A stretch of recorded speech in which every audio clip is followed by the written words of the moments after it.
aparición de las variantes, y lo hago así pues porque hay un impacto de estas variantes en lo que son las curvas epidemiológicas, por ejemplo, el comportamiento, el número de casos confirmados diarios. Este es un gráfico de una página que también da datos mundiales, que es Our World in Data. Esta página nos muestra cómo acá es un gráfico lineal que nos muestra cómo se han ido modificando los casos confirmados nuevos de COVID-19 por millón de habitantes. El hecho de que sea por millón de habitantes nos da un parámetro para poder comparar de país en país de una manera más estándar. Aquí vemos cómo al inicio de la pandemia, al inicio del año 2020, cómo va a modificarse el número de personas que tienen casos confirmados, ¿no? Nuevos. Aquí vemos que en realidad Reino Unido en la primera parte del año no tuvo un impacto tan grande como el resto del mundo. Vemos así como a finales del año 2020 comienza a subir el número de casos diarios, ¿no? Y vemos cómo van aumentando de forma acelerada. Sin embargo, para inicios del año 2021, este crecimiento se da de forma acelerada, ¿no? Y sin precedente. De hecho, las autoridades sí se esperaban que haya un aumento del número de casos, pero no esperaban que tenga este impacto, ¿no? Como ustedes ven, hay una especie de verticalización de la curva. Es como que las curvas siempre tienden a estar en la horizontal. En este caso, la curva tiende a estar en la vertical, ¿no? Y esto nos traduce el incremento acelerado del número de casos nuevos en este país. ¿Y esto a qué estaría asociado? Eso estaría asociado a la nueva variante. Sin duda, ¿no? Hay una mayor transmisión, es lo que se menciona de los estudios hechos en esta variante, y bueno, se pone en duda de que haya una asociación a mayor cantidad de casos graves en porcentaje, ¿no? Sin embargo, si aumentan el número de personas infectadas, el número de casos graves va a aumentar en cifras generales. Aquí vemos otro gráfico, de la misma manera, es nuevos casos confirmados de COVID-19 por millón, pero esto ya es del continente en sí, ¿no? De Sudáfrica, de esta parte del continente. Como ustedes, perdón, Sudamérica. Como ustedes pueden ver aquí, hubo una especie de control, una especie de disminución del número de casos nuevos en finales del año pasado, ¿no? Y a partir de los primeros días del año 2021 comenzó este crecimiento acelerado del número de casos. No, definitivamente no se ve un crecimiento tan acelerado como en Reino Unido, pero sí se ve que hasta ahora la tendencia es a la subida, ¿no? Y no es que haya una proyección a que esto vaya a disminuir, por lo menos en los próximos días, ¿no? Se espera que la vacuna ayude a que esto se pueda controlar, pero igual la tendencia sigue hacia la subida, como ustedes pueden ver aquí, ¿no? Aquí es de un país que nos importa. Nosotros sabemos que la variante brasilera definitivamente es la predominante en Brasil. Y vemos cómo aquí el número de casos ha ido aumentando, ¿no? Y no hay tampoco una tendencia a la disminución del número de casos. Eso es lo que tenemos que evitar en nuestro país. Si nosotros vemos, en su primera ola ellos tuvieron un registro mayor, poco mayor de 200 casos nuevos diarios confirmados de COVID-19. Vemos así que en pocas semanas, en pocos meses, esto ha aumentado, ¿no? A llegar a más de 350 y como les menciono, no hay una expectativa de que esto se reduzca. Entonces, si nosotros tenemos un aumento de casos de COVID-19 provocados por esta nueva variante, definitivamente pensar que podríamos llegar a tener una situación complicada como la que está atravesando Brasil, que, bueno, definitivamente nuestra situación ahorita ya es complicada, pero podría agravarse, ¿no? Si nosotros nos acercamos a las cifras de Brasil, por ejemplo. Eso es lo que sucede en el Perú. Como ustedes ven, ya hemos superado al registro de la primera ola, ¿no? A veces eso trae un poco de confusión, pero sí, en menos tiempo nosotros hemos llegado al mismo nivel de nuevos casos confirmados de COVID-19 por millón de personas.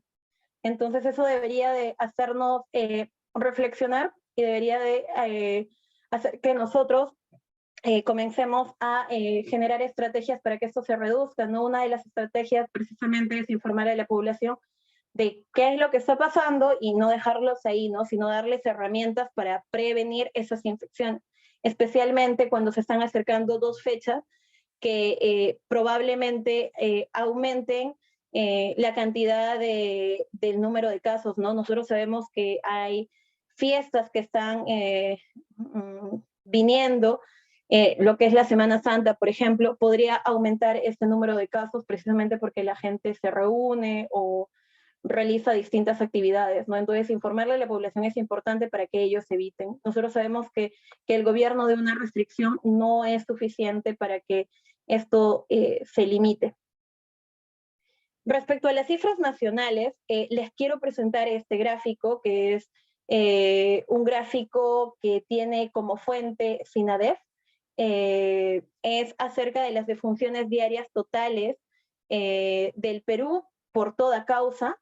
Es decir, esas no son el número de muertes por COVID-19, ¿no? Eso es el registro de muertes por toda causa sin considerar las muertes violentas. Entonces vemos cómo a inicios del año 2020 se mantenía, digamos que un rango de entre 200 a 300 muertes diarias por toda causa sin considerar muertes violentas en el Perú.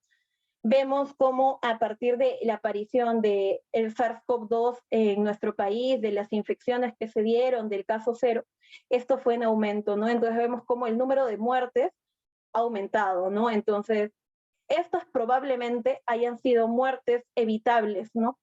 Que, bueno, lamentablemente han ocurrido en el contexto de la pandemia, ¿no? ¿Qué vemos ahora? Nosotros vemos que estamos llegando a la misma cima, y que la estamos superando, ¿no? Estamos en más de 600.74 defunciones diarias totales por toda causa, ¿no? Y precisamente esto que está en rojo acá sería lo que estaría asociado a la COVID-19, ¿no? Eso según datos de SINADEF. Eso hay que tener en cuenta, eso es un gráfico elaborado con registros hasta el 22 de marzo. Aparte de SINADEF, su salud, por ejemplo, también presenta datos acerca de lo que es la COVID-19 y cómo es que esto está teniendo un impacto en nuestra sociedad. Acá vamos a ver una página que es la sala situacional, que también brinda datos acerca de el movimiento de la pandemia, ¿no? Esta es una infografía basada precisamente en esta página, en la página de la sala situacional. ¿Qué nos dice? Nos dice que para el día 24 de marzo del 2021 se registraron 2.562 casos confirmados en las últimas horas, ¿no? O sea, casos nuevos, casos confirmados. Aquí hubieron 210 altas hospitalarias y lamentablemente 175 fallecidos, ¿no? Si nos damos cuenta, y hacemos algunos cálculos, hay un gran porcentaje de estas muertes que pudieron ser evitadas, ¿no? Que no hubieran ocurrido si es que no hubiera habido la presencia de esta infección, ¿no? El SARS-CoV-2. Tenemos también otros datos, como el total de resultados confirmados, positivos. Acá tenemos más de 1,5 millones hospitalizados según su salud, según datos de su salud del 24 de marzo, 15.112 y fallecidos durante toda la pandemia, 50.831 personas, ¿no? Aquí también tenemos lo que nos presenta la página de su salud y nos brinda otros datos, aparte de cifras de cuántos hospitalizados hay o el número de casos, ¿no? Aquí esta página nos permite conocer ciertos datos, ¿no? Como que la mayoría de los pacientes que están hospitalizados tienen una evolución estacionaria, ¿no? Nosotros no nos estamos refiriendo solamente a los pacientes que están en áreas de cuidados intensivos, por ejemplo, sino también a pacientes que se encuentran en salas de hospitalización, o en salas de cuidados intermedios, ¿no? Aquí nosotros tenemos que la mayoría tiene una evolución estacionaria. La evolución favorable es la que sigue y la evolución desfavorable es un porcentaje menor, ¿no? También vemos que hay un mayor número de hospitalizados en salud, seguido por el MINSA y seguido por las entidades privadas, ¿no? Y después las Fuerzas Armadas y la Policía Nacional del Perú. Estos datos del uso de ventilación mecánica los vamos a poder ver mejor en la siguiente. Nosotros aquí tenemos la disponibilidad de camas UCI con ventilador en, en zona de COVID-19 durante este estado de emergencia, ¿no? Y vemos precisamente lo rojo que vemos aquí es lo que está ocupado y lo mostaza que vemos arriba es lo que está disponible. Como nosotros podemos observar en este gráfico, la disponibilidad es muchísimo menor a lo que ya no está disponible, ¿no? A lo que está ocupado. Eso es preocupante porque nos indica que si siguen aumentando los casos, van a seguir habiendo un porcentaje de personas que lleguen a enfermedad grave. Lo preocupante es que a estas personas no se les pueda dar un soporte, ¿no? Acá también vemos que dependiendo de la entidad prestadora de servicios de salud, vamos a tener diferencias. Por ejemplo, en el salud hay mayor disponibilidad de camas. Es probable que no sea suficiente, pero hay mayor disponibilidad de camas que, por ejemplo, a nivel privado, a nivel del MINSA, ¿no? En el gobierno regional hay todavía un poco más, pero a nivel del MINSA, como ustedes ven, es casi inexistente la raya mostaza, ¿no? Eso varía mucho de momento a momento, porque la fluctuación de pacientes varía, pero es más o menos lo que nosotros podemos rescatar de este gráfico. Además, aquí se nos ofrecen datos acerca de los fallecidos, ¿no? Como les indiqué, a lo largo de la pandemia en nuestro país, más de 50.831 fallecidos. Esa es la cifra que se nos da para el día 25, el día de hoy, no, el día de ayer, perdón, y nos da estos gráficos, ¿no? La mayor cantidad, como nosotros sabemos, es un factor de riesgo, los adultos mayores, y bueno, esto es claro, ¿no? Precisamente por eso es que se han tomado medidas como que de los primeros vacunados sea el personal de salud, que esté expuesto sin duda, y después también los adultos mayores, ¿no? Eso es una población que tiene mayor riesgo de presentar casos graves y el hecho de que los estén vacunando es de impacto para todos, ¿no? Porque al tener ellos la mayor cantidad de casos graves, nos ayuda a ver que van a reducirse, ¿no? El requerimiento de camas UCI, o se espera que que disminuya el requerimiento de estas camas, protegiendo a estas personas precisamente, ¿no? Precisamente por eso se ha comenzado por las personas mayores de 80, de 85, para que ellas tengan menor riesgo y con ello toda la sociedad se vea beneficiada también. Los adultos siguen, nosotros sabemos que no es que solamente se den adultos mayores, es cierto, hay mayor riesgo, sin embargo también se presenta en adultos, en jóvenes, en niños y adolescentes. Sin embargo, evidentemente el número de casos es menor conforme vamos reduciendo en edad, ¿no? El número de fallecidos, según sexo, también difiere. Nosotros sabemos que hay una mayor cantidad de pacientes fallecidos masculinos que femeninos, ¿no? Y eso, bueno, hay varias hipótesis que tratan de explicar por qué sucedería. Algunas de ellas es probable que les mencionemos cuando estemos hablando ya del SARS-CoV-2. Recordemos algo simple, ¿no? El SARS-CoV-2 es el causante de toda esta pandemia. La enfermedad que ocasiona el SARS-CoV-2 es la COVID-19, ¿no? Y el SARS-CoV-2, como les menciono, es un virus, y como virus pertenece a una familia. La familia a la que pertenece es la familia de los coronavirus.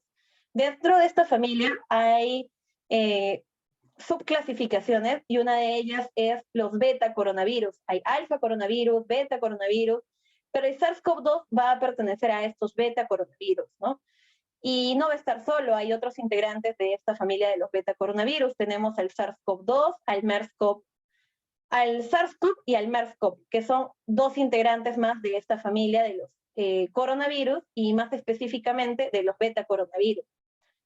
Los tres tienen algo en común, si nos enfocamos en el lado filogenético.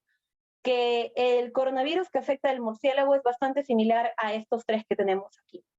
Otra similitud que presentan estos es que han causado brotes en los lugares de aparición y han causado alertas epidemiológicas, ¿no?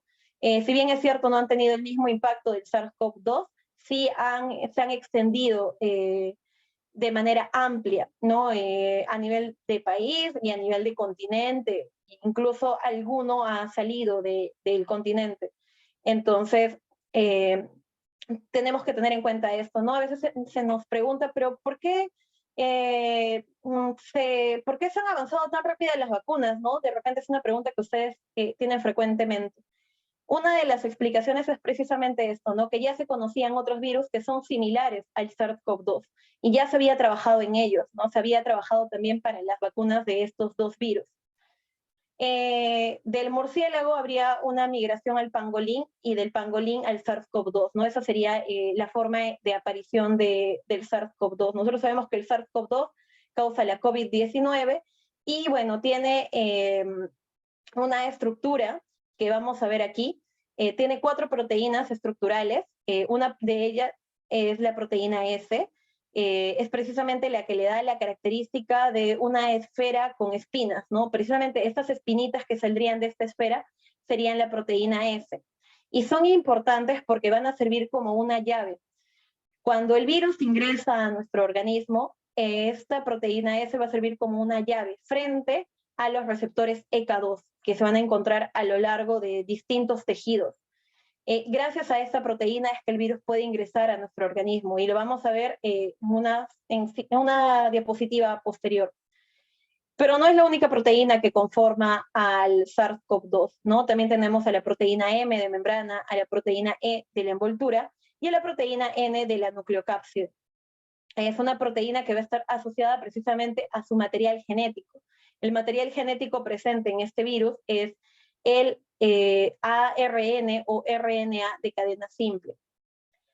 Como les mencioné también, la puerta de entrada sería este receptor, ¿no? ECA2, ¿no? O enzima convertidora de angiotensina 2, que lo vamos a ver presente en distintos tejidos, como en los tejidos pulmonares, en los tejidos cardíacos, en los tejidos intestinales, renales, incluso en la vejiga, ¿no? Es por eso que como el receptor, el ingreso va a estar en distintas partes de nuestro organismo, vamos a ver distintas presentaciones de la enfermedad, de esta infección.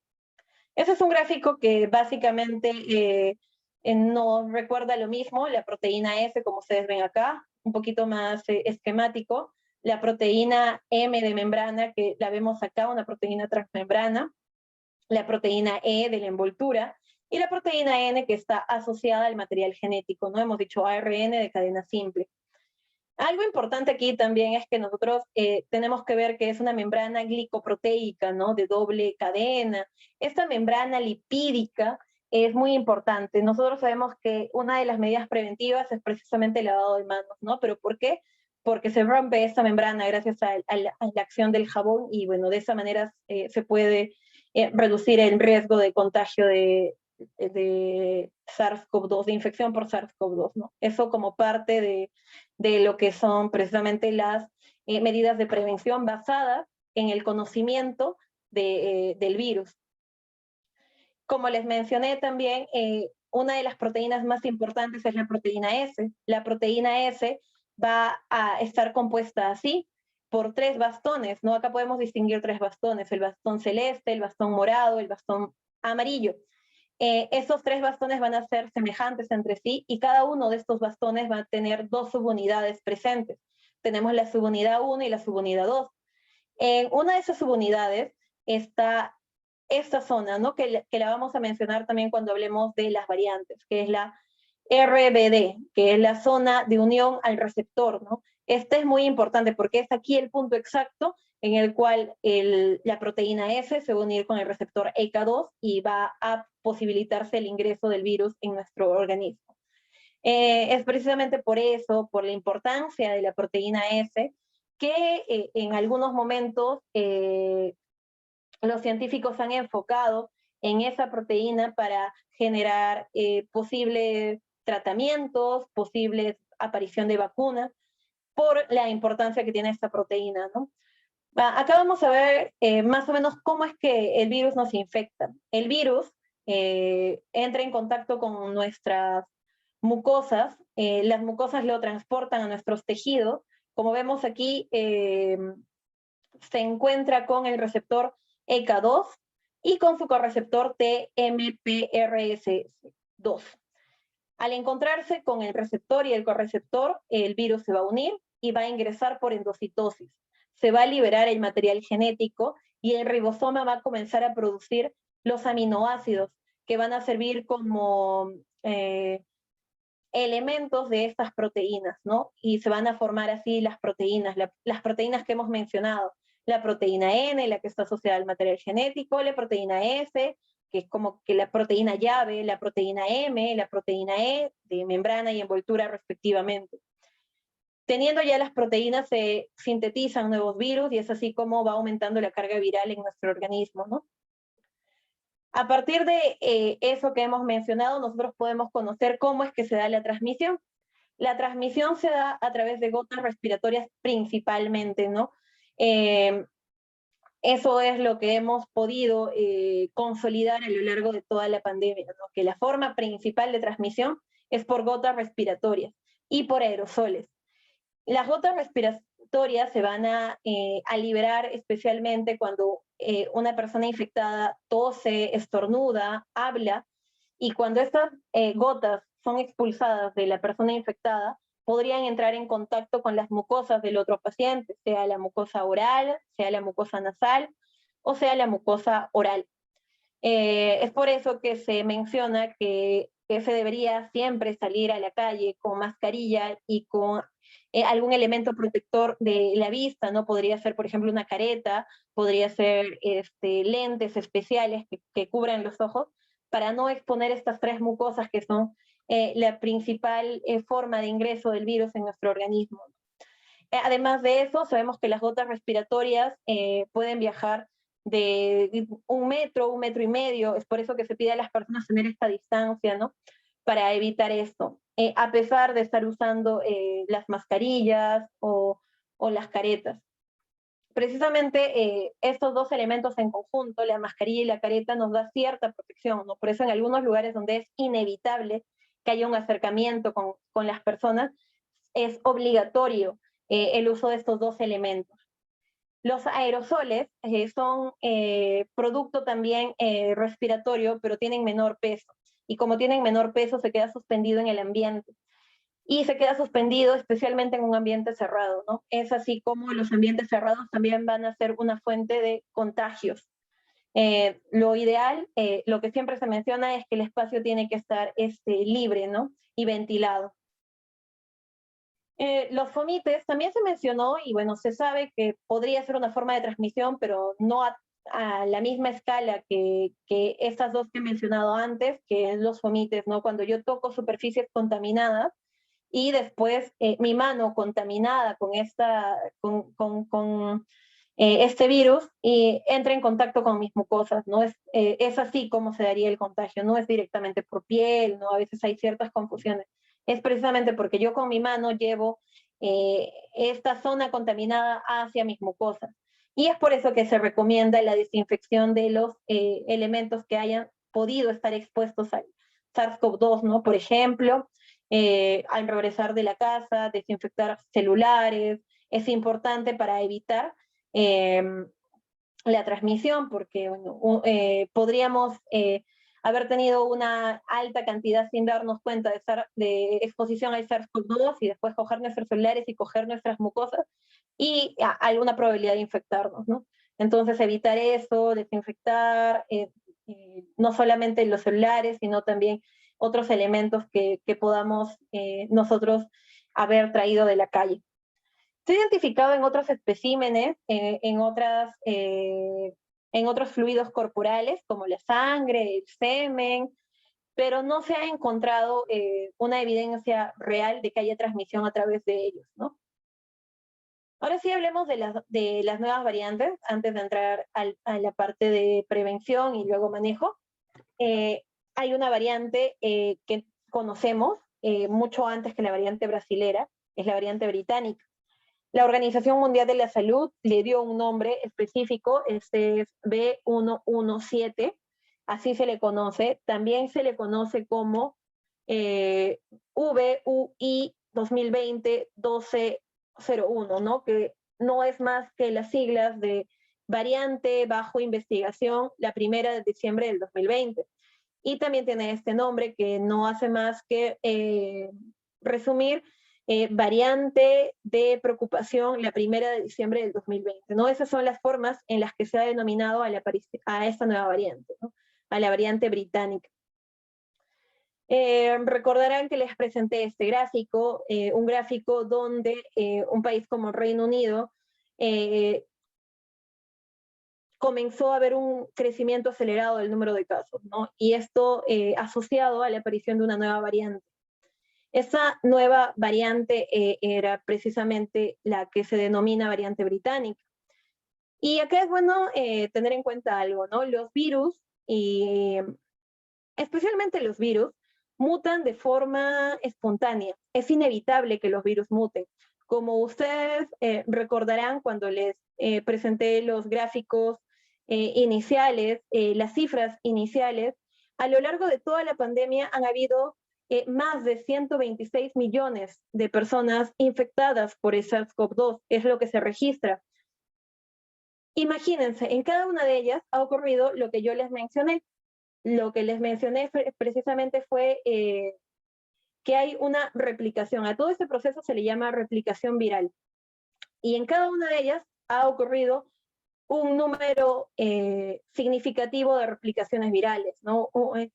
Imagínense, si en cada persona hubiera ocurrido solamente 10 ciclos, 100 ciclos de replicación, imagínense cuál sería el impacto frente a 126 millones de personas que han sido infectadas, ¿no? Definitivamente es un número muy, muy grande.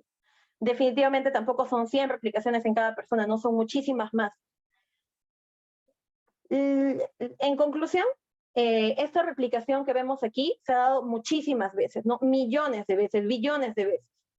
¿Y qué es lo que pasa? Que cuando se libera el material genético y el ribosoma comienza a producir los aminoácidos, en algunos momentos hay errores. Estos errores precisamente son los que conllevan a nuevas mutaciones, ¿no? A las mutaciones. Y algunas veces esas mutaciones van a ser insignificantes. No van a tener ninguna repercusión ni para el virus ni para nosotros. En algunas ocasiones van a ser perjudiciales para el virus. Y cuando estas variantes se dan de forma perjudicial para el virus, bueno, esa cantidad de virus mutado definitivamente va a desaparecer. Pero cuando es favorable estas mutaciones para el virus, eso va a perdurar, ¿no? En el tiempo, precisamente porque le da una ventaja biológica frente a una versión inicial. Es cuando ocurren estas mutaciones que ofrecen una ventaja al virus que nosotros hablamos de variantes de preocupación, como es la variante británica, ¿no? Es lo que ha ocurrido. Entonces, una de las mutaciones que se ha dado es la 501Y, que es una mutación ocurrida en la posición 501, precisamente en la proteína S, en la zona que yo les mencioné, que es la zona específica de unión al receptor EK2, que es la zona RBD. Y bueno, en esa zona se ha dado esta mutación. ¿Y por qué es importante que justo se haya dado en esta zona? Eso le da una ventaja al virus y hace que haya mayor afinidad. Es decir, el virus se puede juntar con mayor facilidad a su receptor. La proteína S es más afín al receptor EK2, ¿no? Entonces es por eso que hay un aumento de la transmisión. Se necesita menor carga viral, menor exposición para que una persona se contagie, porque hay mayor afinidad entre la proteína S y el receptor EK2. También hay otra mutación que la podemos localizar entre la subunidad 1 y la subunidad 2, que es la mutación P681H. Esta mutación ocurrió en esta posición, 681, y también aumenta la afinidad de la proteína S al receptor EK2. Hay otra mutación que también se menciona que es importante en esta variante, que es la de lesión 6970. Esta mutación también llevaría a un aumento de la afinidad. Pero no solo eso, sino también en otros virus se ha visto que precisamente esta mutación está asociada a una evasión del sistema inmunológico, ¿no? Nosotros sabemos que cuando el virus ingresa a nuestro organismo, nuestro cuerpo trata de defenderse. Y es a veces que así podemos superar una infección, ¿no? De forma espontánea. Entonces, si nosotros se va a ver afectado nuestro sistema inmunológico, bueno, definitivamente esta mutación haría que este virus tenga una ventaja significativa, no solamente por el aumento de la afinidad, sino también por la evasión, ¿no? Del sistema inmunológico. Pero eso aún está en estudio y aún no hay algo específico que hable al respecto de eso, ¿no? Posiblemente en las próximas semanas haya ya un registro de lo que estamos hablando, ¿no? Con mayor evidencia, semanas, meses. Y acá ese es un cuadro que nos va a ayudar a entender qué es lo que pasa con esta nueva variante, ¿no? Mira, por ejemplo, esa es una persona con la primera versión, digamos, del SARS-CoV, una persona infectaba a 3 personas. Y cada una de esas personas infectaba a otras 3 personas, y cada una de estas a otras 3. Es así como al cabo de 4 ciclos había este número de personas contagiadas, ¿no? Que definitivamente era mucho mayor al inicial. Y eso se daba en orden al número de reproducción. Ese número de reproducción para esta primera versión del SARS-CoV era de 2.5 a 3, que es por eso que cada uno infectaba 3. Sucede que con esta nueva variante, este número ha aumentado, ¿no? Entonces, de lo que antes se infectaban a 3 personas, ahora podrían infectarse a 4 personas, a mayor cantidad de personas. ¿Por qué? Porque se requiere menor carga viral para infectar a una persona. Esto implica que al cabo de 4 ciclos haya un mayor número de personas infectadas, ¿no? Y eso solamente viendo a una persona. Imagínense ahora a una escala mayor, ¿no? A una escala de una región, de una población, o con el número de personas infectadas que tenemos ahorita, ¿no? Eso es bastante peligroso. Es por eso precisamente que nosotros decimos que estas variantes tienen impacto, porque tienen mayor propagación. Respecto a si estas variantes pueden causar o no una enfermedad más grave, hay bastante controversia, porque no hay evidencia científica que nos diga si hay una mayor, se causa mayor gravedad, ¿no? No hay un respaldo científico por ahora, pero sí hay ciertos datos que nos ayudan a ver, por ejemplo, que los casos graves han aumentado en personas de menor edad. Entonces eso podría orientarnos a ello. Sin embargo, por ahora no se ha asociado a que cause una enfermedad más grave, pero sí a una mayor transmisión, a una mayor propagación, a una mayor facilidad para infectarnos.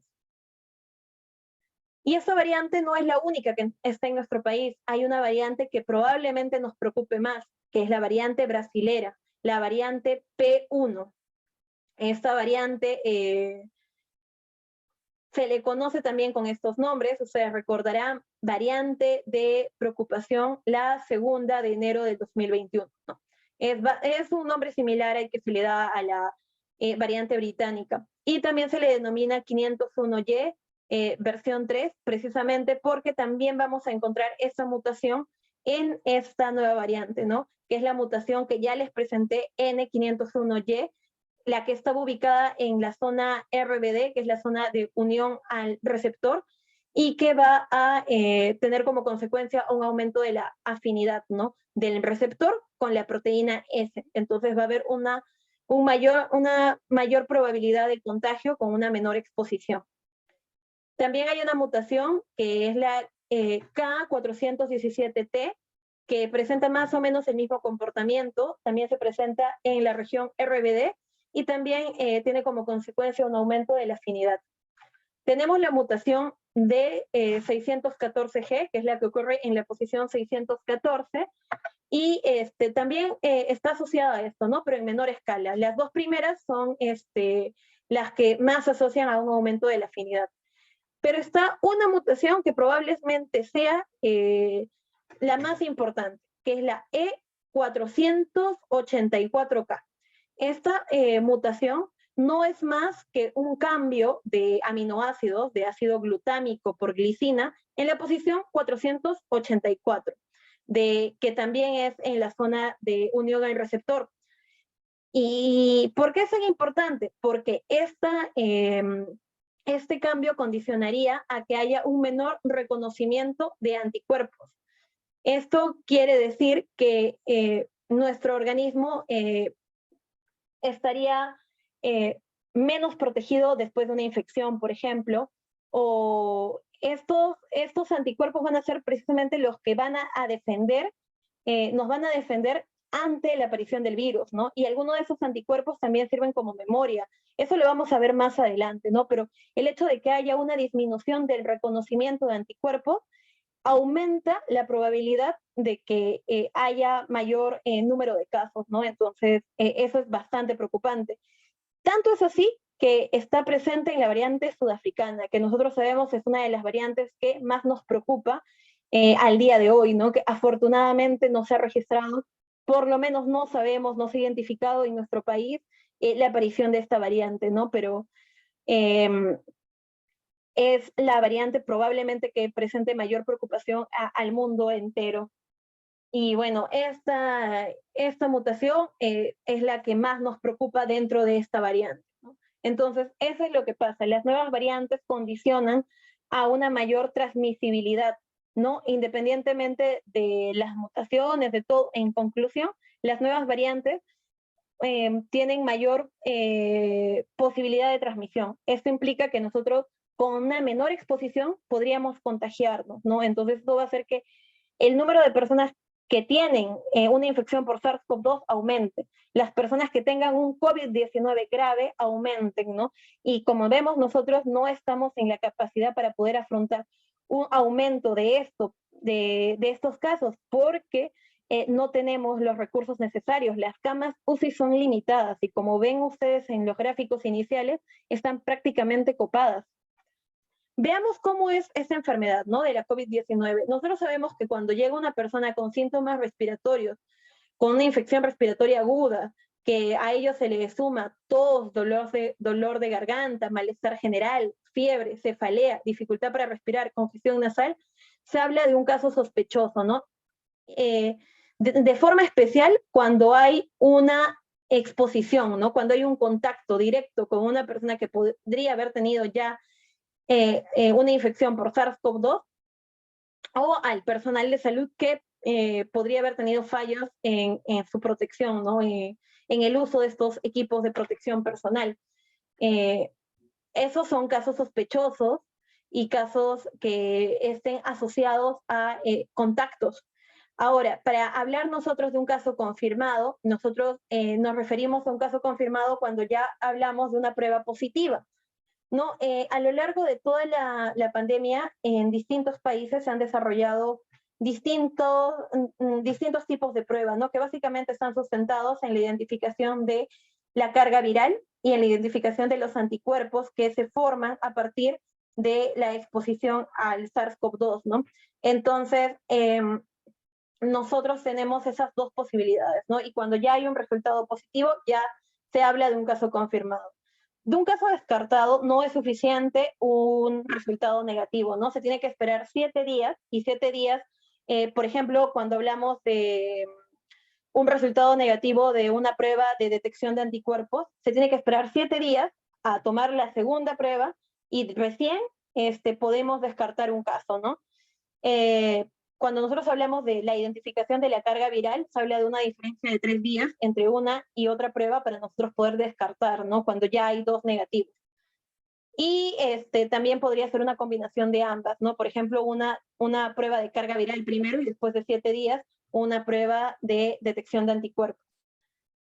Es importante que nosotros recordemos que para que un paciente sea asumido como COVID-19, no se requiere que sea confirmado, ¿no? Para que se tomen todas las medidas de prevención, para que se comience el monitoreo, no se necesita que el paciente sea un caso confirmado. Con solamente la presencia de casos sospechosos, el paciente ya debería de ser identificado, aislado y monitoreado. Una infección asintomática es cuando la persona no presenta ningún síntoma, pero que sí tiene el diagnóstico positivo por laboratorio de COVID-19, ¿no? Hay algunas personas que solamente se dieron cuenta de que habían tenido esta infección cuando se les hizo alguna prueba para un viaje, para el trabajo, y bueno, esas son las típicas personas asintomáticas, ¿no? Respecto a los síntomas que se presentan en la COVID-19, nosotros sabemos que los síntomas pueden aparecer 2 a 14 días después de la exposición al virus, ¿no?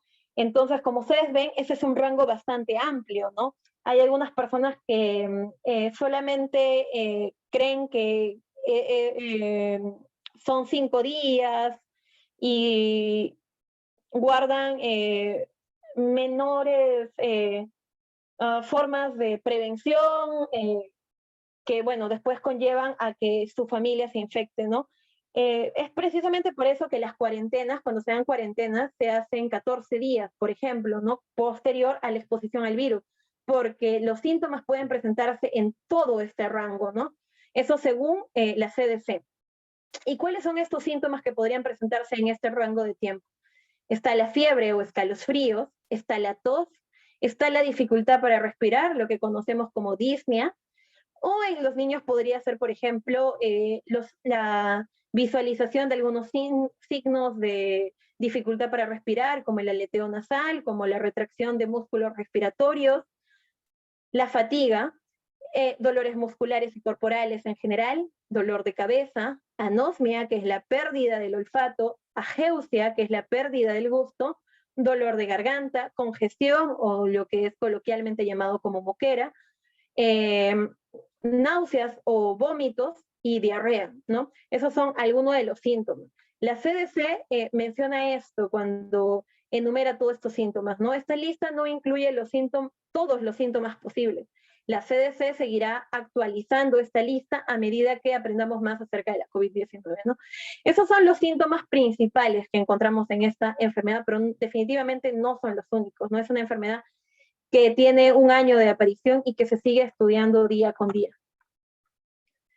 Lo que se sabe es que de las personas que se infectan con SARS-CoV-2, aproximadamente el 20% no va a presentar ningún síntoma. No va a presentar ni dolor de cabeza, ni dolor de garganta, no va a presentar nada. Va a pasar una enfermedad sin síntomas. Aproximadamente el 60% va a presentar una enfermedad leve. Es probable que solamente se presente dolor de garganta, dolores musculares, malestar general, pero que no haya mayor sintomatología. El 15% podría tener síntomas que ya lo lleven a pensar en requerir un soporte mayor, ¿no? De un nivel de atención mayor. Por ejemplo, dificultad para respirar o de repente fiebre que no baja. Y dentro de todos esos infectados, solamente el 5% van a ser una enfermedad grave o crítica, ¿no? Que son los pacientes que precisamente se van a ir a esas unidades de cuidados intensivos, cuidados intermedios, y que van a presentar todas las complicaciones que se mencionan, ¿no? Esas personas también podrían presentar complicaciones, especialmente en los casos moderados, pero es en menor escala, ¿no? La mayor escala está aquí, en ese 5%. Es importante que nosotros monitoreemos la enfermedad porque nosotros tenemos que vigilar qué pacientes podrían pertenecer a este 5%, ¿no? Entonces, hay formas de monitorear esto, con hoja de registro de síntomas, con la medida de la saturación, con la medida de la temperatura. Es muy importante para que nosotros sepamos qué pacientes podrían estar llegando a una enfermedad grave, detectarlo y tratar de darles el soporte mayor, ¿no? Dentro de todas las personas que se infectan, hay un grupo de personas que va a tener mayor probabilidad de hacer una enfermedad grave. Esas personas son precisamente las personas mayores, adultos mayores, y personas con comorbilidades, ¿no? Como la hipertensión arterial, la diabetes mellitus, enfermedades cardiovasculares, asma, enfermedad pulmonar crónica, enfermedad renal crónica, cáncer y otros estados de inmunosupresión, ¿no? Es lo que sabemos, que esas personas van a tener mayor riesgo. No significa que una persona que no tenga estos factores no vaya a presentar una enfermedad grave. Podría presentar, hay personas que son personas entre 20 y 30 años que no tenían esas enfermedades que han llegado a unidades de cuidados intensivos, ¿no? y bueno, eso no es definitivo, no es un factor de riesgo, más no algo que nos indique quiénes son los únicos. Tampoco indica que una persona adulta mayor con diabetes, por ejemplo, vaya a necesariamente morir por la presentación de la infección, pero sí indica un mayor riesgo a que estas personas puedan llegar a padecer una enfermedad grave y una posterior muerte, ¿no? Dentro de este grupo, no les mencioné los de obesidad. La obesidad es muy importante. Nosotros sabemos que la obesidad es una enfermedad inflamatoria. La condición de enfermedad inflamatoria es muy importante para entender por qué estas personas tienen mayor riesgo. En la última etapa de la enfermedad se registra una respuesta inflamatoria sobredimensionada, ¿no? La mayor parte de las complicaciones se da por una cascada inflamatoria, por una hiperinflamación. Si nosotros a ello, a esa condición a la que podríamos llegar, le sumamos una condición ya inflamatoria, eso va a aumentar, ¿no? Entonces hay mayor riesgo a que ellos lleguen a una enfermedad, a una etapa grave. ¿Por qué? Precisamente por la condición de enfermedad inflamatoria que tiene la obesidad. Y no solo la obesidad, ¿no? Sino recordar que antes de la obesidad hay un síndrome llamado síndrome metabólico que también está asociado, ¿no? A estos a la resistencia a la insulina, y no solo a la resistencia a la insulina, sino también a los estados hiperinflamatorios. La enfermedad se da de esta manera, ¿no? Hay una fase viral, hay una fase pulmonar y hay una fase inflamatoria. La fase viral, nosotros tenemos post contacto con la persona que nos haya contagiado, un aumento de la carga viral.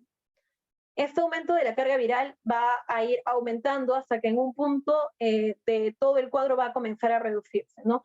Digamos que a la mitad de todo este aumento comienza a presentarse una respuesta inflamatoria.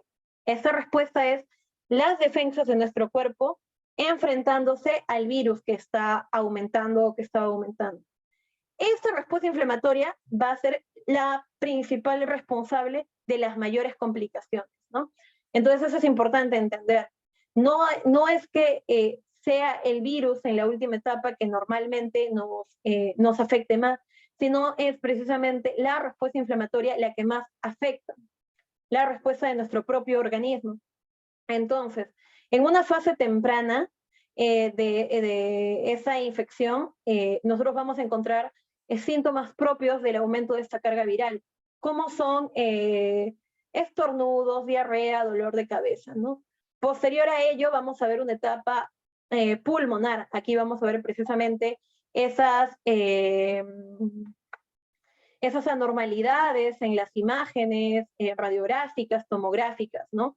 También vamos a ver acá ya que podría presentarse una dificultad para respirar o una hipoxia, ¿no? Que podría verse, por ejemplo, en una desaturación, en comenzar a reducir su saturación, ¿no? Que estaría avisándonos que está llegando esta etapa, ¿no? Que es la etapa hiperinflamatoria, que es una etapa donde básicamente predomina la respuesta inflamatoria y donde se dan los casos como shock, falla cardíaca y síndrome de distrés respiratorio severo. Aquí nosotros tenemos pruebas, tenemos las pruebas, como les indico, han ido variando mucho, pero se basan en la detección de la carga viral y de la detección de anticuerpos principalmente. La carga viral tiene un comportamiento de esta manera, ¿no? Cuando se entra en contacto y bueno, el individuo ya está infectado, comienza un proceso de replicación. Gracias a esta replicación comienza a aumentar la carga viral hasta más o menos el día 14, ¿no? A partir del día 14, esta carga viral comienza a disminuir. Eso en términos generales y lo que sucede en la mayor cantidad de personas, ¿no? Definitivamente esto no se va a presentar en todos de la misma manera. Y eso es lo que pasa con la carga viral, ¿no? Más o menos al día número 28 se limita y ya no hay mayor carga viral en el individuo. ¿Qué sucede? Que a partir del día 7, nuestro organismo, en respuesta al crecimiento de este virus, comienza a producir un anticuerpo llamado IgM. Este anticuerpo comienza a ser detectable más o menos el día 14, ¿no? Cuando llega a su cima. Y a partir del día 14 también comienza a disminuir hasta el día 21, ¿no? Donde ya el IgM desaparece. Como ven ustedes acá, el IgM es el primer anticuerpo que se enfrenta a la aparición de esta carga viral. Más o menos en el día 14 comienza a aparecer otro anticuerpo, ¿no? Que conocemos como IgG. Ese anticuerpo comienza a aumentar a partir del día 14 y más o menos se mantiene en la sangre más o menos por 3 meses, ¿no? Esto es muy variante. Se ha visto personas que al mes ya no registraban o a los 2 meses ya no registraban. Esto va a depender mucho de las personas, ¿no? Pero este anticuerpo generaría cierta protección del individuo a nuevas infecciones. Cuando el individuo ha superado de forma exitosa esta enfermedad, ¿no? Cuando el resultado ha sido positivo. Como les digo, cuando esto perdura en el tiempo, esto nos conlleva a cierta protección. Es por eso que los pacientes, después de haber terminado un cuadro de COVID-19, no se vacunan inmediatamente, no esperan un tiempo para poder vacunarse. Y es por eso también que, a pesar de que personas hayan tenido la COVID-19, tienen que vacunarse después de algún tiempo, porque esto no es que permanezca así por toda la vida, ¿no? Hay un momento en el que esto desaparece, al igual que el IgM, por lo menos en esta enfermedad. Entonces, ¿por qué es importante conocer este comportamiento de carga viral y de anticuerpos para hablar de pruebas? Hay pruebas que van a detectar la carga viral, ¿no? Entonces, sería absurdo, por ejemplo, tomarlas en el día 21, porque la carga viral está disminuyendo y hay muchas probabilidades de que salga un falso negativo. De la misma manera, hay pruebas que detectan solamente anticuerpos y sería absurdo tomarla muy cercana a la exposición. ¿Por qué? Porque todavía no hemos dado tiempo a nuestro organismo para que comience a producir estos IgM y IgG. Entonces, dependiendo de qué prueba utilice, el médico va a seleccionar, dependiendo de hace cuánto haya tenido la exposición, hace cuánto se hayan presentado los síntomas, dependiendo de ello, el médico va a elegir una de las pruebas, ¿no? La prueba que sea más indicada para el momento en el que se encuentre ese paciente. Es por eso que tomarse pruebas sin el conocimiento previo del comportamiento de la carga viral y de los anticuerpos es un error, ¿no? Porque podría salir un falso negativo. Respecto a la prevención, todo se va a basar en lo que ya hemos hablado, ¿no? Nosotros hemos mencionado la importancia del uso de las mascarillas, la importancia de la distancia social, la importancia de evitar multitudes y de evitar espacios cerrados, y también la importancia de vacunarse con la vacuna que está disponible, ¿no? Muchas veces se consulta a los médicos cuál es la vacuna más conveniente, cuál es la vacuna que me protege más.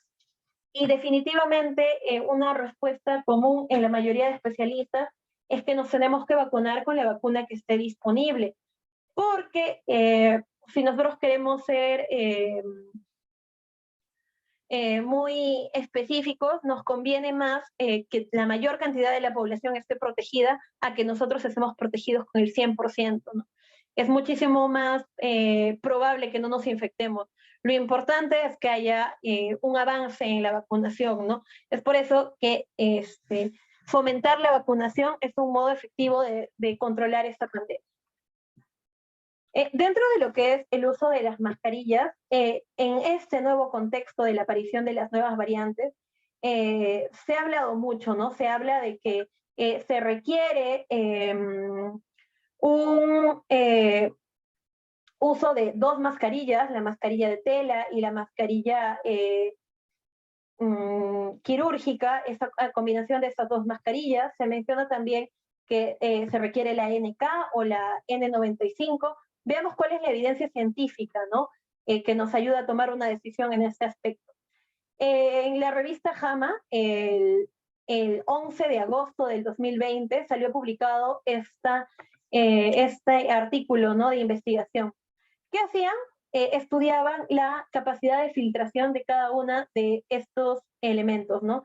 De estas mascarillas. Acá tenemos el respirador N95, tenemos la mascarilla quirúrgica que se ata por detrás de la cabeza, y tenemos la mascarilla quirúrgica que se coloca atrás de la oreja, ¿no? Entonces, mediante este estudio podíamos obtener datos de cuál nos convenía utilizar. Aquí vemos que, por ejemplo, la N95 tiene una gran capacidad de filtración. Filtra casi todo, el 100% de las partículas que encontramos en el ambiente, ¿no? Entonces nos ofrece una gran protección, como vemos aquí, ¿no? Esas pruebas se realizaron en distintas circunstancias, cuando el paciente movía la cabeza, cuando el paciente hablaba, y bueno, eso es importante, ¿no? Para ver no solamente en un momento específico, sino también a lo largo de el desarrollo de las actividades de esta persona.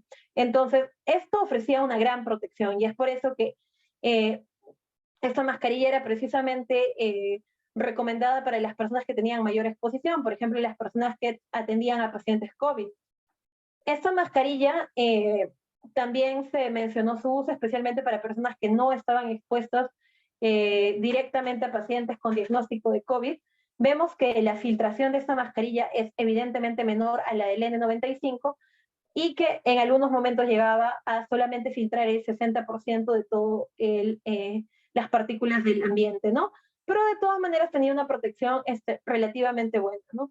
Vemos que la mascarilla que iba detrás de la oreja tenía una protección menor. Como ustedes ven aquí, hay momentos donde la filtración de esa mascarilla solamente llegaba al 30% de todas las partículas en el ambiente, ¿no? Entonces, una mascarilla como esta, en un contexto con una nueva variante que es muchísimo más transmisible, es un error, ¿no?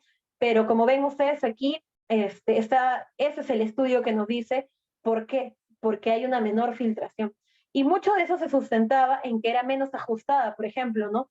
Se creaba un espacio en esta ranura que permitía el ingreso de las partículas del medio ambiente a nuestro organismo y que en un ambiente cerrado, por ejemplo, con aerosoles, podía conllevar a que la persona se infecte. Eso es lo que salió en agosto del año pasado. En diciembre del año pasado salió otro estudio de investigación, otro artículo que nos ya daba información adicional, ¿no? Esa es algunas modificaciones que le hace la población y el personal de salud a sus mascarillas. Y esas modificaciones que le hace van a modificar también la capacidad de filtración que tenga cada una. Vemos aquí que, por ejemplo, estos datos ya los teníamos, el uso de esa mascarilla sola, como les digo, en esta región a veces se hacía una abertura que condicionaba que a veces solamente se pueda filtrar el 30 o el 40%. ¿Qué se hizo? ¿Qué hicieron algunos trabajadores de salud? Hicieron un nudo cerca a este extremo, ¿no? Entonces, cuando hicieron este nudo, la filtración mejoró, como ustedes ven acá, ¿no? Entonces, de lo que antes solamente filtraba un 30, 40% en algunas ocasiones, acá ya filtraba un 50, 50, un poco más, en algunos casos llegaba al 70% de filtración, ¿no? Entonces, si solamente se contaba con esta mascarilla, una buena idea es colocarle este nudito. ¿Pero qué se estudió? Se estudió también la combinación de la mascarilla quirúrgica con una mascarilla de tela que esté más cerca de la región auricular. Como ven acá, es una mascarilla que es bastante amplia. ¿Qué se vio? Que la filtración que esta presentaba era muchísimo mayor a la filtración de solamente la mascarilla quirúrgica o la mascarilla de tela por sí sola. Entonces, el uso de la combinación de esa mascarilla quirúrgica con la mascarilla de tela hacía que se lleguen a filtraciones mayores del 80, 90%. Entonces, esto es lo que se recomienda ahora y es lo que recomienda la CDC también, el Centro de Control de Enfermedades de Estados Unidos. Recomienda, como ustedes ven aquí, el uso de dos mascarillas, la mascarilla quirúrgica más la mascarilla de tela. Acá se menciona que ante la aparición de estas nuevas variantes, lo que más necesitamos es una mascarilla que esté bien sujeta a nuestro rostro y que no se modifique a lo largo de todas nuestras actividades, ¿no? Y usar esta combinación de mascarillas aumentaba la protección de la persona en un 95%. Entonces, cuando nosotros hacemos un ambiente afuera de nuestra casa, en un ambiente extrahospitalario, la combinación de estas dos mascarillas es una buena opción. O cuando estamos en un ambiente hospitalario y no podemos acceder a una mascarilla N95 o NK, por ejemplo, que son otra opción, ¿no? Utilizar la mascarilla NK o N95 también es una gran opción frente a esta nueva situación en la cual hay aparición de nuevas variantes que aumentan la transmisibilidad, ¿no? Entonces, esto recuerden.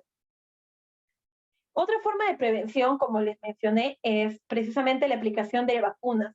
Es ya una protección comunitaria.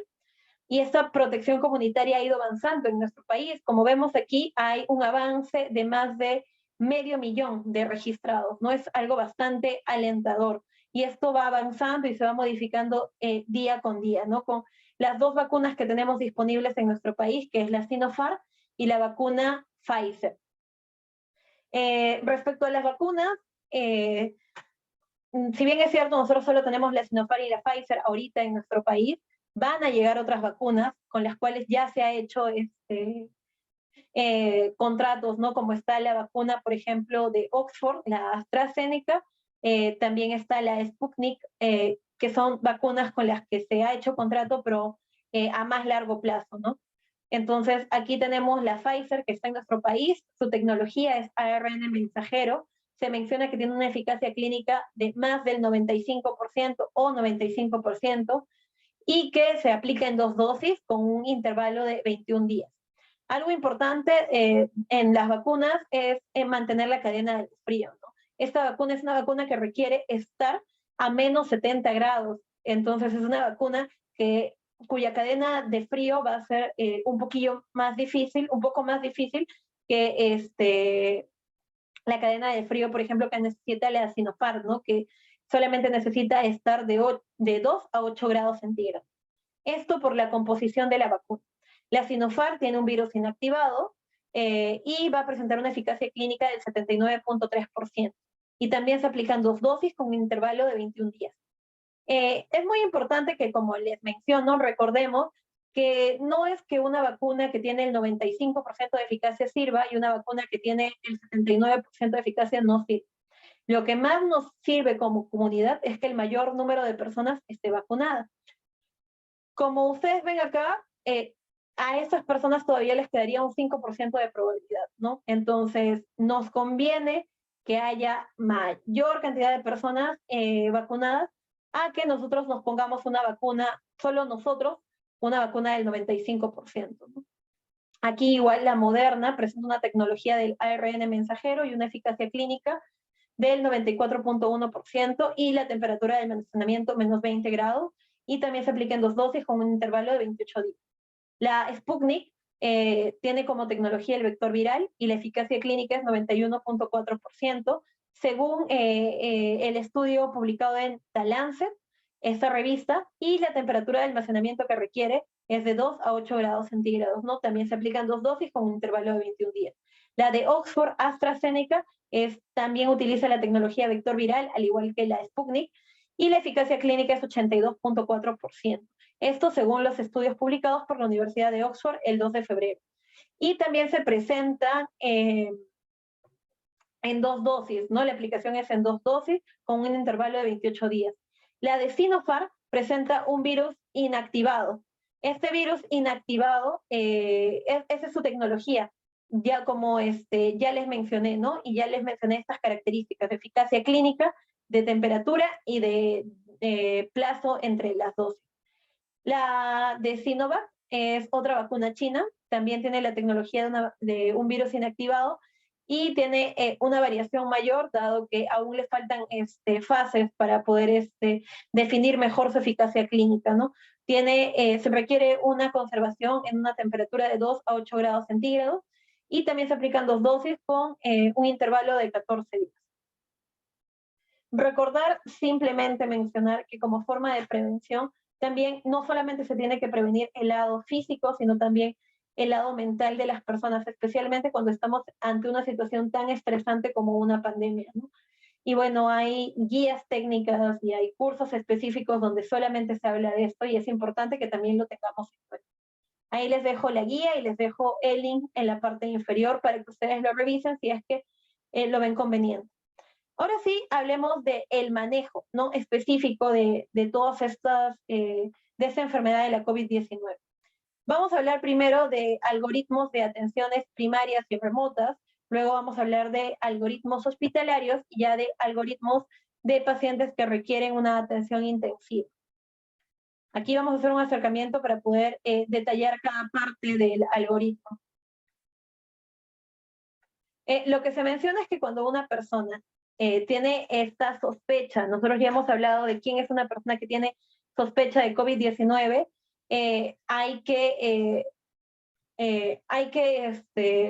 presentarnos dentro de todo su cuadro clínico, podría haber presencia o no de fiebre, ¿no? De tos, dificultad respiratoria, disnea o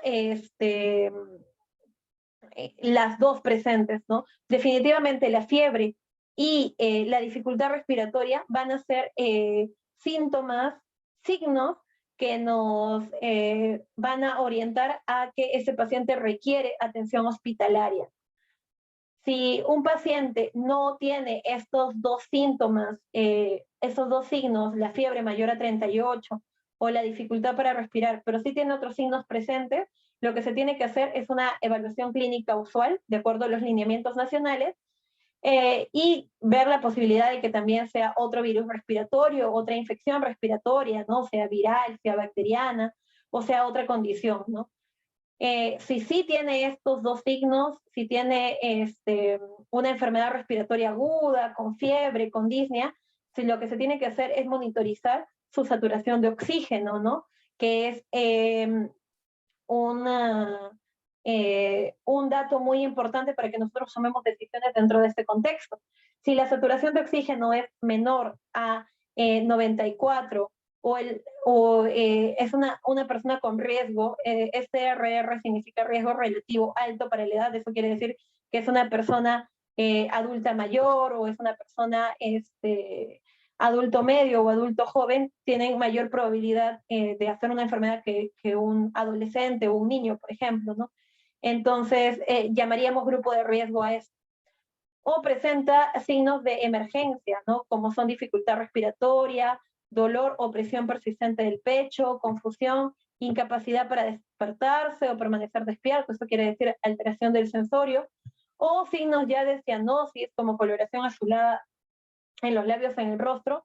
Si presenta esto, nosotros tenemos que evaluar todos los factores de riesgo, ¿no? Y ver que lo que se necesita aquí es un aislamiento en instalaciones de proveedores de salud. Eso quiere decir un aislamiento en un centro de salud, en un ambiente hospitalario.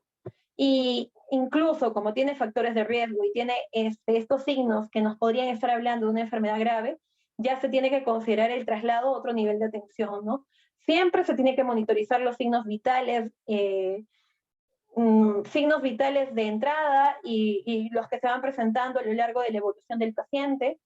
También se tiene que considerar la posibilidad de aporte de oxígeno. Recuerden que se mencionó que ese paciente tenía menos de 94, se tiene que ver la posibilidad, ¿no? Dentro de todo lo que implica la oxigenoterapia, vamos a hablar un poquito de oxigenoterapia, pero dentro de todo lo que se refiere a la oxigenoterapia, ver la posibilidad de darle, ¿no? Porque ese paciente está desaturando.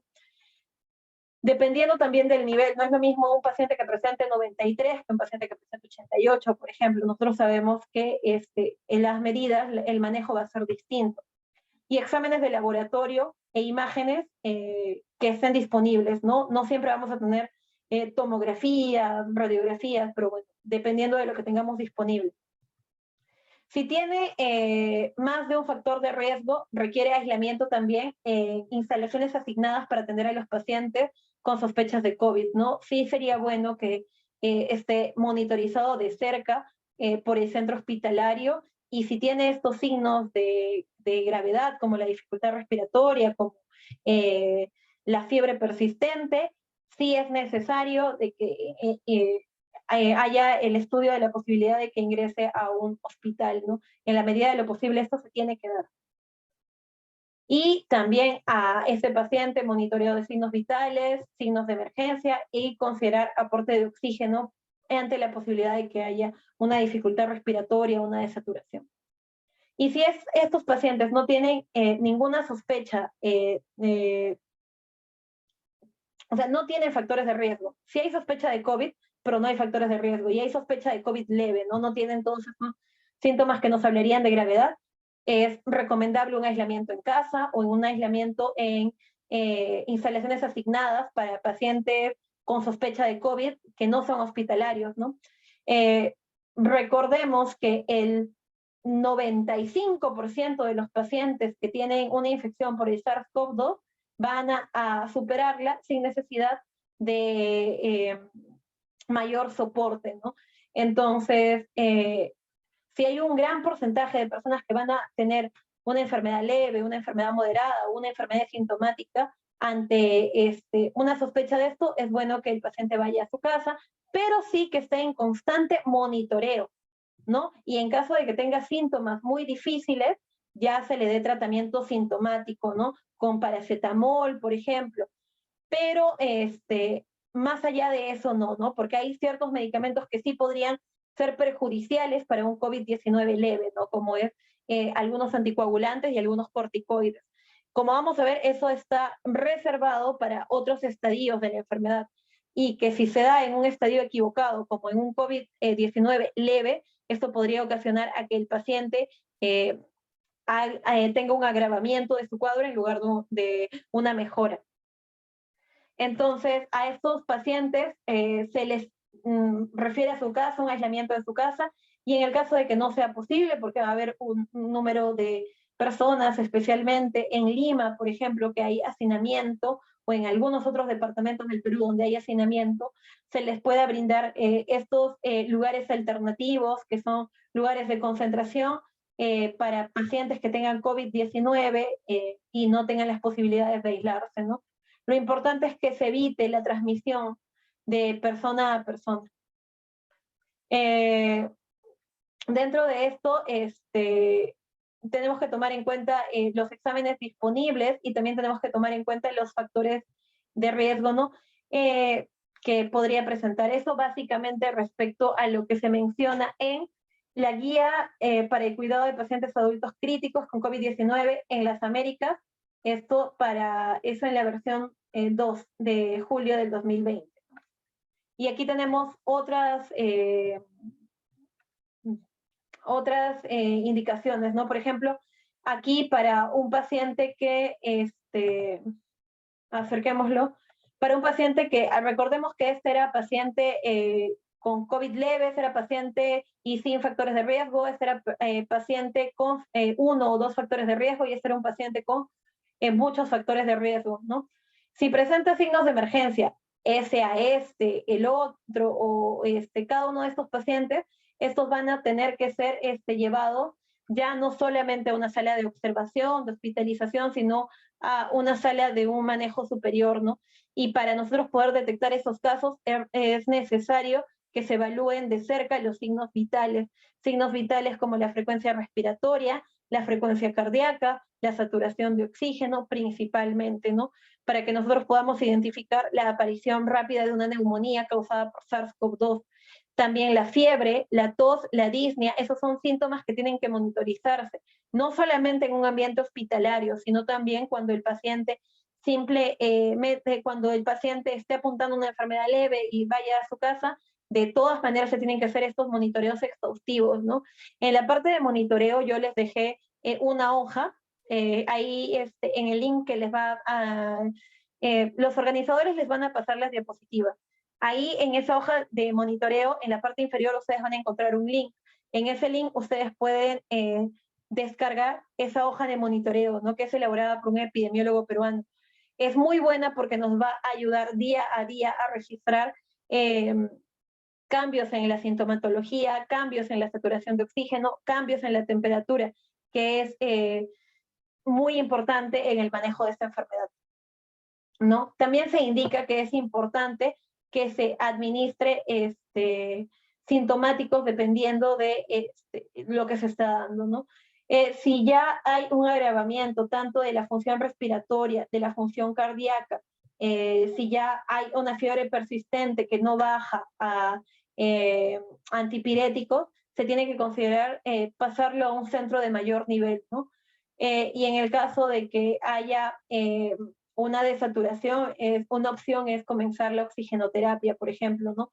Pero siempre con los parámetros necesarios propios de lo que se menciona por ejemplo, en no exponer al paciente también a una hiperoxigenación, ¿no? Que siempre es un peligro. Aquí hay ciertos datos, van a encontrar dentro de estos algoritmos, que hablan de administrar enoxaparina y administrar otros fármacos como la vitamina C.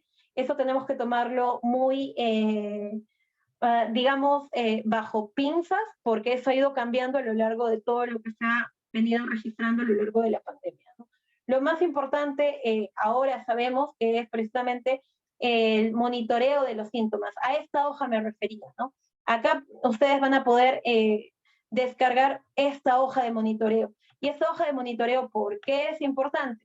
Como ustedes ven aquí, se va a poder tener en cuenta, se va a poder registrar el nombre del paciente, la edad. Nosotros sabemos que la edad es un factor de riesgo. El género masculino podría estar asociado a una mayor probabilidad de llegar a una enfermedad grave. Comorbilidades, ¿no? Obesidad, diabetes, hipertensión, enfermedad renal crónica, enfermedad cardiovascular, que son enfermedades que se han asociado a mayor riesgo. Aquí, dentro de todos los días que la persona pueda presentar síntomas y pueda seguir su evolución, vamos a encontrar la posibilidad de hacer el registro, ¿no? De cada uno de los días. Saturación en la mañana, saturación en la noche, aquí se puede registrar, ¿no? El uso del pulso oxímetro es muy importante en este contexto, porque nos va a ayudarnos a orientar qué pacientes van a requerir una atención hospitalaria y qué pacientes no van a requerir una atención hospitalaria, especialmente en pacientes adultos mayores que a veces van a hacer desaturaciones silentes, ¿no? Lo que se llama hipoxia silente. Esto quiere decir que hay una desaturación, pero que no hay mayor sintomatología, ¿no? El anciano no va a sentir esta dificultad respiratoria, pero sí va a comenzar a desaturar, ¿no? Entonces, utilizar esos saturómetros es muy importante, ¿no? Y de hecho ya se ha extendido su uso a lo largo de la población. La temperatura también es importante, registrarla mañana y noche. El registro de una temperatura alta asociado a una posibilidad de enfermedad, de una infección por COVID-19 es altamente peligrosa. La infección, nosotros sabemos que es resultado de la respuesta inflamatoria de nuestro organismo, entonces eso nos podría estar avisando que estamos llegando a una etapa inflamatoria. Entonces eso tenemos que tener bastante cuidado, ¿no? Y los signos de COVID leve, ¿no? Como tenemos sensación de alza térmica, malestar general o fatiga, tos seca, dolor de garganta, pérdida del gusto, pérdida del olfato, rash, alguna manifestación en nuestra piel que también están registrados, diarrea, vómitos, dolor muscular o de articulación. Y acá los signos de alarma, ¿no? Como la dificultad para respirar es un signo de alarma, que el paciente tenga principalmente dificultad para respirar cuando está en decúbito dorsal, está tirado, es muy importante, ¿no? Porque no tendría por qué estar con esa dificultad, pero la tiene presente. Probablemente haya ya una afectación por la COVID-19, entonces tenemos que tener bastante atención porque es un signo de alarma. Fiebre más de 40 que no cede con paracetamol por 3 días también es un signo de alarma. Confusión o desorientación también es un signo de alarma, ¿no? Cualquier trastorno de sensorio para cualquier enfermedad es un signo de alarma. Somnolencia o incapacidad para despertar es asociado al anterior, también es un signo de alarma. Entonces, si se tiene eso, si se tiene una saturación menor del 93% a nivel del mar, se indica que ya hay un signo de alarma, ¿no? Y se tiene que dirigir el paciente a un establecimiento de salud. Si hay fiebre mayor de 40 por más de un día, que no cede al paracetamol, también no es un signo de alarma. Y trastorno del sensorio definitivamente es un signo de alarma, ¿no? Aquí, miren, en la hoja se menciona. Utiliza esta hoja para monitorear cómo aparecen y desaparecen los síntomas y signos de la enfermedad. Recuerden que la COVID-19 es una enfermedad que suele manifestar más de un síntoma, ¿no? Y que los mismos, por más severos que parezcan, en más del 95% de los casos desaparecen espontáneamente, sin necesidad de ningún tratamiento farmacológico. Sin embargo, en un 5% de los pacientes con COVID-19 desarrollan las formas moderadas o severas de la enfermedad, por lo cual es muy importante que monitoreen los síntomas de los signos de alarma junto con la saturación de oxígeno y temperatura corporal, ¿no?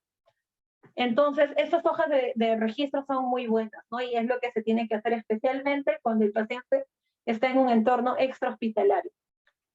Y respecto a los medicamentos que se puede dar, no se habla de dióxido de cloro, ivermectina, dexametasona para casos leves, anticoagulantes, corticoides, vitamina C. ¿Cómo lo vamos a resumir? Como que lo más importante es no a la automedicación. ¿Por qué? Porque nosotros tenemos que entender que cuando un médico receta un medicamento, lo está recetando dentro de un contexto. No hay medicamentos, no hay fórmulas mágicas que curen a los pacientes. Hay fármacos que van a ocasionar una reacción en el organismo que a veces es beneficiosa, ¿no? Entonces los médicos evalúan precisamente los beneficios de dar un fármaco versus las complicaciones que puede presentar este fármaco, y cuando las ventajas son mayores a los riesgos, en ese momento se da un medicamento, ¿no? Y se da un medicamento en el contexto de una persona con factores de riesgo, una persona con antecedentes patológicos, con antecedentes fisiológicos, en un momento específico de esa enfermedad. Entonces, todo eso se puede resumir como no a la automedicación, ¿no? En muchos casos, lamentablemente, ha visto que por recomendaciones generales que se le da a la población, han habido abusos de estas sustancias o han habido malas utilizaciones de estas sustancias, que lo único que hace es conllevar a que haya a un mayor riesgo, ¿no?, de estas personas, o que haya un riesgo nuevo. Y eso lo vamos a ver, por ejemplo, en el uso de la ivermectina. La ivermectina, según lo que se nos ha dicho ya en estos últimos días con mayor énfasis, es que no hay evidencia científica que se dé a favor ni en contra del tratamiento de COVID-19. Nosotros sabemos que la ivermectina se utiliza como un antiparasitario en dosis bajas, ¿no? Nosotros sabemos que la COVID-19 es viral. Para nosotros alcanzar con la ivermectina dosis antivirales se requiere una gran cantidad de ivermectina, que podría condicionar a un alto riesgo en la persona. No se recomienda su uso y no se ha encontrado que sea favorable su uso en personas. Entonces tenemos que tener bastante cuidado con esto, ¿no? Es lo que nos dice el Instituto Nacional de Salud, ¿no?, de los Estados Unidos. ¿Qué nos dice? Nos dice que no hay datos suficientes para recomendar a favor o en contra el uso de la ivermectina para el tratamiento de la COVID-19, ¿no? Y acá estamos hablando de tratamiento. Para prevenir, mucho menos. Entonces eso hay que tenerlo en cuenta, ¿no? Y acá tenemos una de las posibles consecuencias de la automedicación. Acá, por ejemplo, vemos que en el 2020 Salud publicó esto, ¿no? Riesgo de neurotoxicidad asociado al uso de ivermectina en pacientes con COVID-19. Entonces, ya comenzamos a ver precisamente las repercusiones de estas automedicaciones desmedidas, ¿no? Recordar también que la enfermedad tiene distintos tipos de comportamiento, ¿no? A veces se pregunta, ¿cuánto tiempo contagia una persona que haya sido infectada por el SARS-CoV-2? No hay un número exacto, eso va a depender de qué cuadro haya presentado a la persona. La persona asintomática contagia por menos tiempo que la que hace una enfermedad grave o crítica, ¿no? Entonces, estos cuadritos es importante que tengamos en cuenta. Y recordar eso, ¿no? Una persona asintomática desde el contacto más o menos contagia 14 días. Entonces, a veces nos preguntamos, ¿por qué esa persona, si le encontraron en su trabajo un resultado positivo, solamente le han dado una semana de descanso médico, ¿no? Y ahí se tiene que reincorporar?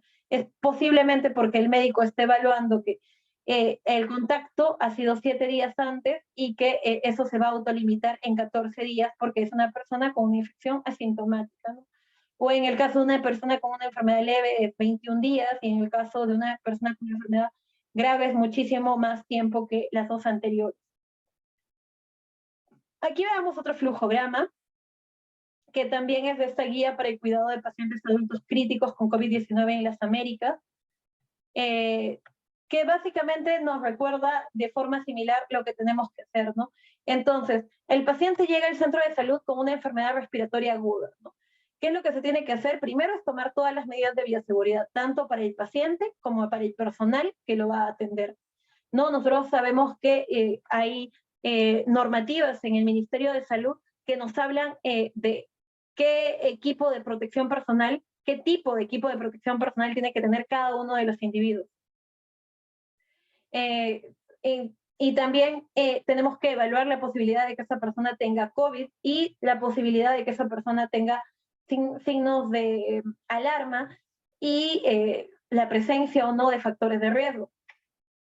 ¿Qué se hace? Se revisan los signos vitales, la saturación de oxígeno y si hay signos de alarma, no de una enfermedad grave. Nosotros ya hemos dicho, pero recordemos aquí cuáles son. Dificultad para respirar, que muchas veces se va a traducir en una frecuencia respiratoria mayor de 30, en un pulso mayor de 30. También nos está señalando un signo de enfermedad grave.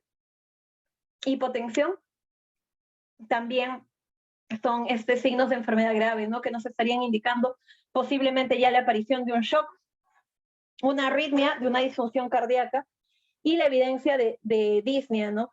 Como les digo, no siempre vamos a poder preguntarle al paciente, de repente llega con trastorno del sensorio, o de repente es un niño, no le vamos a preguntar, ¿sientes dificultad para respirar? De repente no vamos a encontrar una respuesta, ¿no? Entonces encontrar cuáles son los signos que nos hablan de esta dificultad, que son la retracción muscular, cervical o intercostal, el aleteo nasal, la cianosis, la saturación de oxígeno menor a 94, 93, o basado en el juicio clínico, de repente hay algún otro signo que nos esté hablando de una dificultad para respirar, ¿no? Aquí nosotros también, posterior a ello, posterior a la evaluación de estos signos vitales, se tiene que hacer una evaluación física, ¿no? Para poder ver a la auscultación pulmonar, por ejemplo, qué es lo que estaría ocurriendo. Es muy importante realizar el examen físico, el examen clínico, obtener datos e imágenes según lo que tengamos disponible, radiografías, tomografías, dependiendo de cuál es el caso. En algunos casos no va a ser necesario tomar estas imágenes porque la persona de repente no tiene un cuadro que lo amerite, pero bueno, ante la presencia, por ejemplo, de dificultad respiratoria, es innegable la necesidad de una imagen que nos oriente a ver qué es lo que podría estar pasando en los pulmones. Revisar el riesgo de la enfermedad también es muy importante. Nosotros ya sabemos cuáles son los factores de riesgo, revisémoslo aquí de forma rápida. Factores de riesgo sería aterosclerosis, alguna enfermedad cardiovascular, enfermedades inmunológicas, cáncer, diabetes, el género masculino también es un factor de riesgo. Habíamos indicado que hay más personas, más varones que mueren que mujeres, enfermedad cardiovascular, enfermedad hepática, enfermedad neurológica, enfermedad pulmonar, enfermedad renal. Son sistemas que van a estar afectados precisamente por el SARS-CoV. Hipertensión, inmunodeficiencia por cualquier otra causa, obesidad como enfermedad inflamatoria y personas mayores de 60 años, ¿no? Que también son adultos mayores que tienen un factor de riesgo mayor. Si la persona que nosotros hemos evaluado tiene solamente posibilidad de hacer una enfermedad leve, nosotros vemos signos no específicos y no hay signos de neumonía, se tiene que evaluar si tiene un factor de riesgo o no. Y dependiendo de eso, se le indica, como ya hemos visto, ir a su casa y seguir monitoreándose, quizás con alguna medicación que le ayude a manejar los síntomas, pero más allá de eso, ¿no? Por ejemplo, un paracetamol, medios físicos que le ayuden a superar su enfermedad, o quizás que acuda a un centro de monitoreo a distancia o a un centro un centro no hospitalario para esas personas que tienen COVID-19. Si presenta ya signos de una enfermedad moderada, que también podría presentarse, de repente presenta ya signos de neumonía con saturación de oxígeno mayor o igual a 90, eso quiere decir, imagínense, si tiene 91, está desaturando, tiene menos de 93% a nivel del mar, pero no está tan grave como otros pacientes, ¿no? Entonces sí tiene una desaturación, pero todavía es mayor de 90, entonces es todavía una enfermedad moderada, no grave, con infección respiratoria, o quizás es una enfermedad leve, pero hay factores de riesgo importantes, ¿no? Entonces ahí se le puede admitir al paciente, se le puede admitir ¿dónde? En una sala de aislamiento, monitoreo de síntomas, se van a recolectar datos de laboratorio, básicamente una sala de observación. Se tiene que considerar de todas maneras la terapia de oxígeno suplementario para que suba un poco esa saturación y la reevaluación de los protocolos, ¿no? Nosotros tenemos que darnos cuenta de que tenemos que ir evaluando de esta manera al paciente a lo largo de distintos momentos del día, ¿no? Los pacientes con COVID-19 modifican mucho el comportamiento de la enfermedad de la mañana a la noche, entonces nosotros tenemos que mantenernos alertas y monitoreando, ¿no? Si alguna palabra es la más importante de esta exposición, probablemente sea el monitoreo. La enfermedad grave, nosotros ya sabemos cuáles son los signos. En esa enfermedad grave estarían presentes los signos de alarma, como el distrés respiratorio, signos de shock, y bueno, dentro de esto tendríamos la fiebre persistente que no baja, la dificultad para respirar, la desaturación de oxígeno por debajo de 90, o la disfunción orgánica, quizás hay alguna afectación renal, o trastorno del sensorio, ¿no? Que serían los signos de gravedad. Si es así, se tiene que admitir en un servicio de cuidados intensivos, si hay disponibilidad, e iniciar protocolos, ¿no? Especialmente cuando el paciente está llegando a un síndrome de estrés respiratorio del adulto agudo, ¿no? O si no, un shock. Entonces también al paciente se le tiene que dar soporte en los lugares correspondientes. Entonces así llegamos a los casos severos, ¿no? A esos 5% que son los que están ocasionando este desequilibrio de nuestro sistema de salud, que ya vino golpeado por una primera ola, en la cual ha habido consumo de estos recursos, y bueno, nos encontramos ante una segunda ola que hasta ahora no tiene perspectivas de disminución del número de casos, ¿no? Entonces, que tiene que mantenernos alertas precisamente en un contexto en el cual nosotros nos estamos enfrentando a una variante más transmisible. Entonces, ¿qué habíamos dicho? Nosotros tenemos que tener en cuenta que los casos graves van a estar asociados a esto, ¿no? Acá indica, la población diana está constituida por pacientes adultos críticos con sospecha diagnóstico confirmado de COVID-19. De acuerdo a la Organización Mundial de la Salud, se define un caso complicado al paciente que necesita soporte ventilatorio, vigilancia y manejo en la unidad de cuidados intensivos, y que presenta las siguientes características, dice. Un FiO2 sobre PO2 menor de 250, que son ya factores que nosotros vamos a encontrar posteriores, por ejemplo, a la toma de gases arteriales, cuando hay radiografía de tórax con infiltraciones bilaterales en parches, cuando hay frecuencia respiratoria mayor o igual a 30, o cuando hay saturación de oxígeno menor a 90, ¿no? Y también cuando hay signos de síndrome de sepsis, shock séptico, por ejemplo, esos síndromes inflamatorios respiratorios, ¿no? Agudos. Entonces, esas son las definiciones de COVID grave. Aquí encontramos una diferencia entre la definición de forma grave y forma crítica, ¿no? La forma grave serían signos clínicos de neumonía, nosotros sabemos fiebre, tos, disnea, respiración acelerada, y alguno de los siguientes, ¿no? Que es frecuencia respiratoria mayor de 30, esfuerzo respiratorio considerable, es decir, yo veo cómo hay una retracción de los músculos respiratorios, por ejemplo, o saturación de oxígeno menor de 90%, cuando hay una fracción inspirada de oxígeno del 21%, que sería al aire ambiental, ¿no? Y un estado crítico cuando ya estamos hablando de un síndrome de estrés respiratorio agudo, una insuficiencia respiratoria que requiere respiración asistida, una sepsis o un shock séptico. ¿Cuáles son las complicaciones más frecuentes? Tenemos la insuficiencia respiratoria aguda, tenemos el shock, tenemos la disfunción miocárdica y el daño renal. Esos son los más frecuentes, ¿no? Y definitivamente el más frecuente es la insuficiencia respiratoria aguda, por distrés respiratorio agudo. Cuando estamos frente a estos casos, que son la mayor cantidad, nosotros dentro de todo lo que tenemos que evaluar es la posibilidad de la oxigenoterapia, ¿no? La oxigenación va a ser muy importante.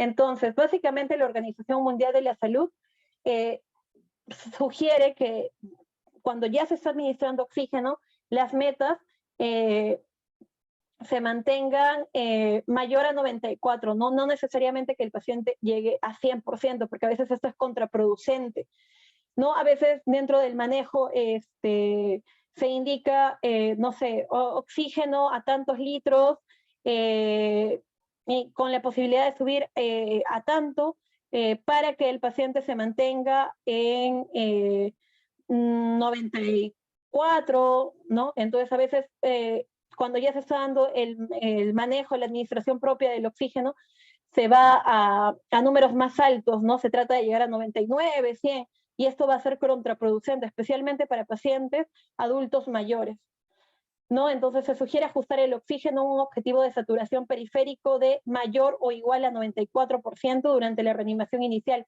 y mayor de 90% para el mantenimiento, ¿no? Para la mayoría de los pacientes preferimos la fracción más baja posible de oxígeno, o sea, el FiO2. ¿Esto qué quiere decir, no? Que si nosotros administramos 10 litros y el paciente se mantiene a 99 y administramos 5 litros y el paciente se mantiene a 94, nosotros preferimos administrar solo 5 litros, administrar 10 litros, porque precisamente esta hiperoxigenación podría traer consecuencias en el paciente, ¿no? Especialmente en adultos mayores.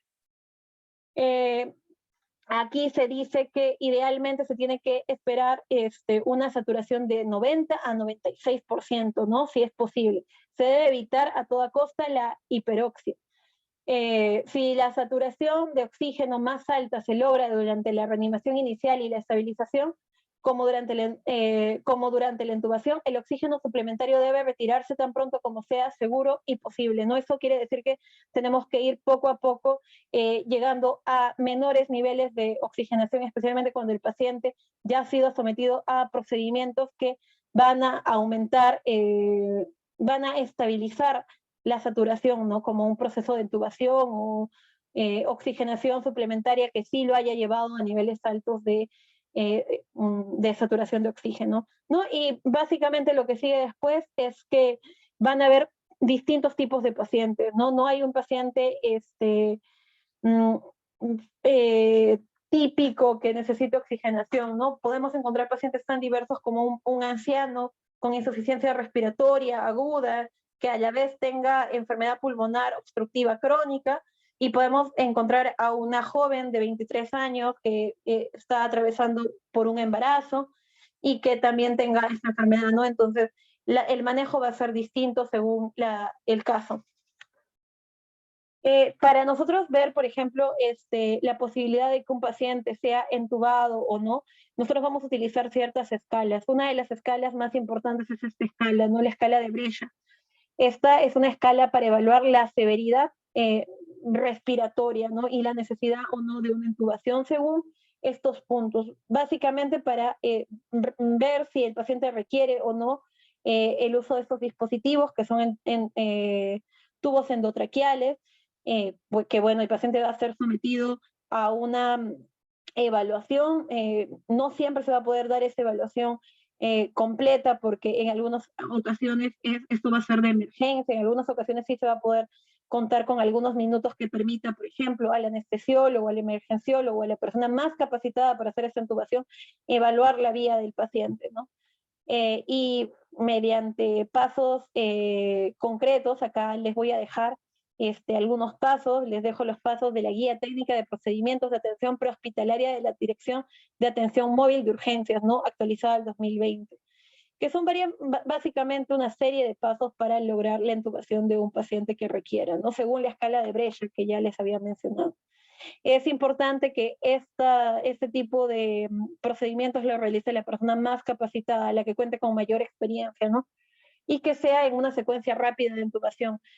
El hecho de intubar a un paciente va a condicionar un riesgo alto, entonces se tienen que tomar precisamente por eso medidas como que solamente lo haga la persona más capacitada y que lo haga de forma rápida, ¿no?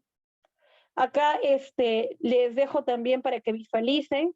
Esto es un video presentado por el Ministerio de Salud No es elaborado por el Ministerio de Salud, pero sí lo presentaron en sus capacitaciones acerca de cómo se hace la intubación ahora en tiempos de la COVID, ¿no? Ahí es el link, ustedes lo pueden ver.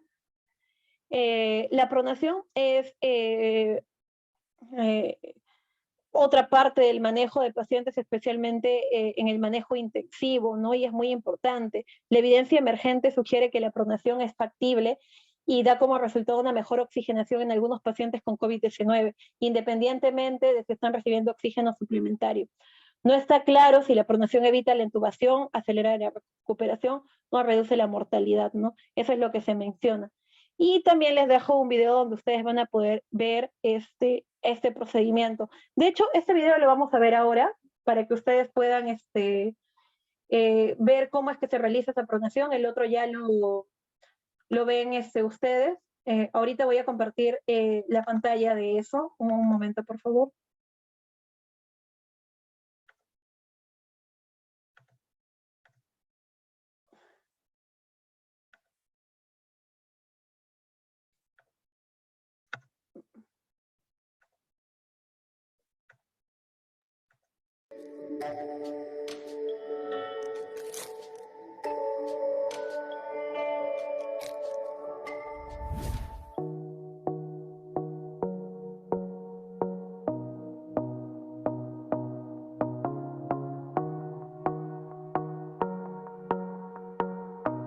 Bueno, equipo, vamos a hacer el plan de pronación de este paciente. Yo creo que por las condiciones de espacio, bajamos barandas, lo desplazamos con la sábana de movimiento hacia la izquierda, lo ponemos en decúbito lateral, cambiamos la monitoría hacia la región dorsal, luego lo dejamos caer, si es posible, en los rollos. Ponemos un rollo en la zona del pecho, otro rollo en la zona de la cadera, y tú te vas a encargar de poner el rollito para proteger la cara y de controlar que no se nos vaya a desplazar el tubo. Cada paso lo vamos a hacer a la cuenta de 3, ¿entendido? Entendido. Equipo, vamos paso a paso. Bajamos las barandas, 1, 2, 3.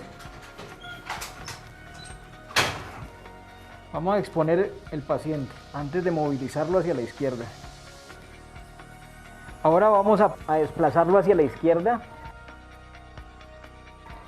Van a aprovechar el momento del decúbito lateral para cambiar la monitoría. A la cuenta de 3 nuevamente. 1, 2, 3. Al borde. 1, 2, 3. Decúbito lateral. Cambiemos la monitoría.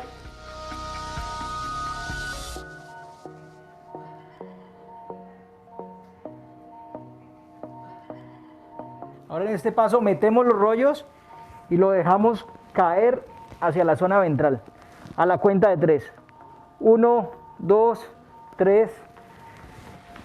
Ahora, no importa que quede un poquito torcido en cama. Paremos, vigilemos el tubo, la cabeza, liberemos los miembros. Ahora vamos a centrar el paciente. Levantémoslo un poco y acomodemos el rollo del tórax. Ahora vamos a levantar, a centrar la cadera. 1, 2, 3. Y finalmente, asegurémonos del posicionamiento de los brazos, recordando la posición de nadador. El brazo que es opuesto a la cara del paciente debe ir hacia arriba. Y el brazo que queda del mismo lado de la cara del paciente va hacia abajo. Ahora vamos a proteger la zona de la cabeza. Es fundamental que el tubo quede liberado, que no te presente ningún acodamiento, pues esto sería fatal, traer consecuencias adversas, y que la zona ocular no se vaya a ver afectada, que quede liberado tanto el ojo como la zona del tubo orotraqueal.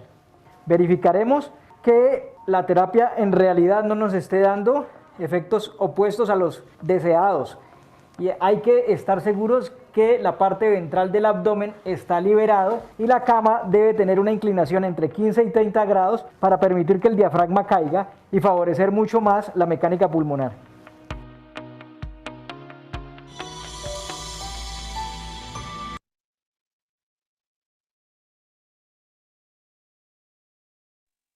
Ya, bien, en este video hemos podido ver una simulación de pronación, que bueno, en el contexto del manejo intensivo es bastante importante.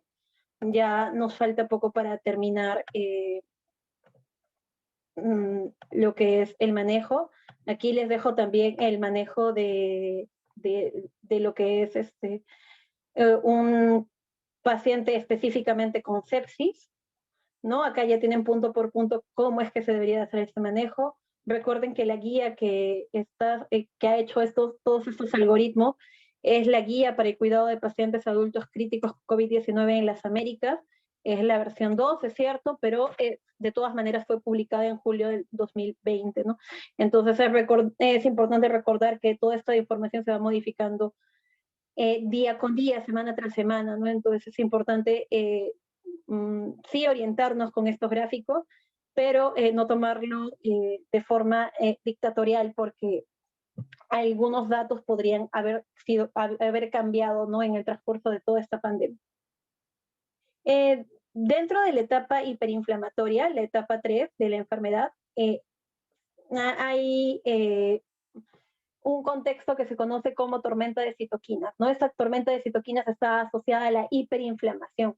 Esta hiperinflamación es lo que ocasionaría estos signos graves, ¿no? Este distrés respiratorio agudo severo, esta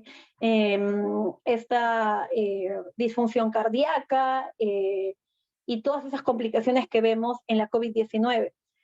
Precisamente ante la posibilidad de que el paciente se encuentre en tormenta de citoquinas, sí se ha evaluado la posibilidad de administrar dexametasona, pero solamente a pacientes graves. De hecho, pacientes entubados. Se menciona que solamente para pacientes entubados hay la posibilidad de dar dexametasona, ¿no?